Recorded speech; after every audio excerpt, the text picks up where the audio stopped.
I'm not a fan of big chain thrift stores, but sometimes around Halloween they're worth checking out. A lot of times I see really interesting things in the Halloween section, things that are definitely not Halloween costumes, true vintage, just unusual looking pieces. So I want to show you what I found today browsing the Halloween section of a big chain thrift store. This is always my favorite type of thing to find, when they put vintage items in the Halloween section because they don't know what they are. This is definitely a real vintage hat, but ooh, she's in rough shape. It was $2.49 though. Definitely needs to be reshaped, needs a new net, but I think this would be great for a new romantic kind of look because that would be the kind of stuff people were thrifting for those kinds of looks in the 80s. This is the star of the show. I believe an earlier 90s does 1930s bias cut dress. I say earlier 90s because you started to see 1930s silhouettes come back in the 90s. However, there is Velcro in the shoulder seams for detachable shoulder pads, which somebody removed at some point. I know this is not a 1930s dress because the construction techniques used on the inside of the dress are way too modern. It doesn't have a zipper though, which would be accurate for the 1930s. I do think I can include this in my 80s goth wardrobe because people were thrifting stuff from the 1930s and the 80s. It just wasn't as common as stuff from the 50s and 60s. I want to see this with shoulder pads. Hold on. Here it is with shoulder pads. This is with a sharper, more dramatic shoulder pad. This is with a softer one.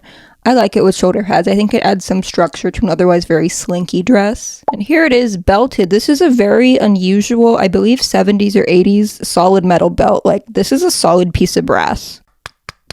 Yeah, that's why you should check the costume section.